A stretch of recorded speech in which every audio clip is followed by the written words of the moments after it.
Moi, je crois que le ministre n'a pas analysé les faits d'abord avant le jour J. Et dans un pays sérieux, il doit être poursuivi.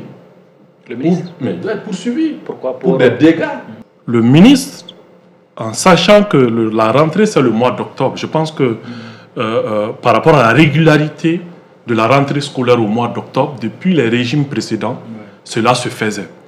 Le problème a toujours été au niveau de la rentrée universitaire qui changeait. En sachant que le mois d'octobre, on fait la rentrée, tout le monde était dans cette optique-là. La confusion est venue au moment où on a parlé de la rentrée scolaire au niveau du Niger et du report vers la date du 18 septembre. Et au Mali, les rumeurs ont commencé à circuler qu'il y avait un report au Mali. Et ce report, tout le monde savait que ce n'était pas le Mali, mais les Maliens aussi s'en doutaient parce que les mêmes conditions qui sont au Niger, c'est les mêmes conditions qui sont au Mali, inondations et tout ce qui s'ensuit. Donc, ayant su cela, le ministre a quand même rassuré à travers un communiqué de quelques paragraphes pour dire on maintient la rentrée scolaire pour le 2. Donc, on supposait que le ministre quand même a les conditions et avait toutes les informations nécessaires pour dire que la rentrée pouvait se faire. Et quelques semaines après que les parents aient dépensé, après que des fonctionnaires soient retournés au niveau de leur poste, parce que ce n'est pas seulement l'achat des équipements, parce que certains disent non, ce qu'on a acheté, les cahiers ne périssent pas. Mais l'argent que, par exemple, ce fonctionnaire qui devait être normalement à Bamako devait dépenser dans le transport, il n'aurait pas dépensé cela. Donc je pense que ça montre clairement que la notion de gouverner c'est prévoir, n'a pas été appliquée par le ministre et ça ne rassure pas les acteurs et ça ne rassure pas les Maliens. Le ministre du tutelle, il y a eu des réunions.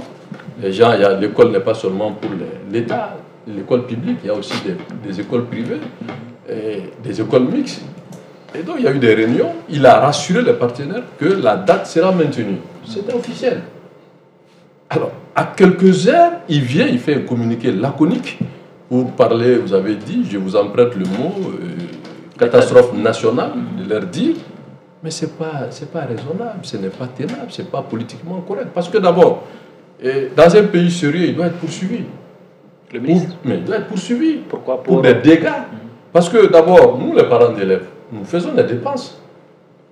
Moi, je ne vais pas singulariser, mais vous avez des milliers d'écoles où vous payez la moitié pour que l'élève soit accepté. Et vous payez 15 jours avant la rentrée.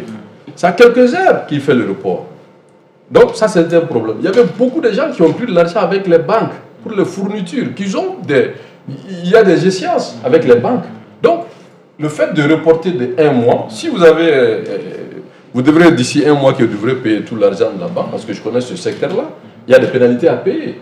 Et donc, sans compter des gens qui étaient en déplacement, qui sont revenus parce qu'il y a la rentrée de l'école, et qui viennent, il n'y a pas d'école, et puis il y avait des anciens aussi qui ne sont pas payés par l'État.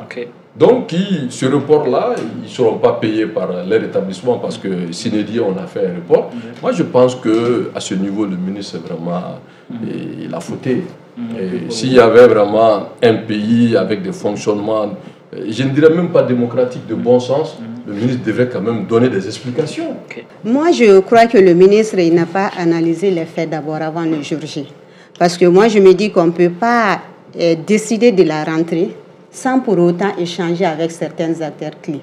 Quand je parle des acteurs clés, je parle des enseignants. Parce que ce que beaucoup de gens ne savent pas, les enseignants, les syndicalistes des enseignants avaient préparé déjà une assemblée générale dès le premier jour de la rentrée. Pour cause, ils ont écrit à maintes reprises au ministre de l'Éducation par rapport à certains problèmes qui les concernaient. Mais ils n'ont pas eu de réponse. Et le 27 septembre, ils ont été convoqués par le ministre par rapport à une réunion. Et aussi, ils ont boudé la réunion. Non seulement ils ont boudé la réunion, ils étaient préparés pour une assemblée générale le premier jour même de la rentrée scolaire. Ça, c'est un problème que moi, j'ai constaté. Et le deuxième problème, c'était quoi? C'est par rapport aux écoles privées. Lors de la rencontre du 27 septembre, il s'est avéré que les écoles privées, il y a plus d'une centaine d'écoles privées qui n'ont pas été payées. qui n'ont pas eu de subvention. Et cette subvention va jusqu'au-delà des 10 milliards. Bon, imaginez.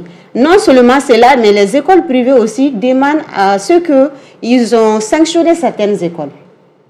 Et les raisons qu'ils ont avancées, selon eux, ce ne sont pas vraiment valables.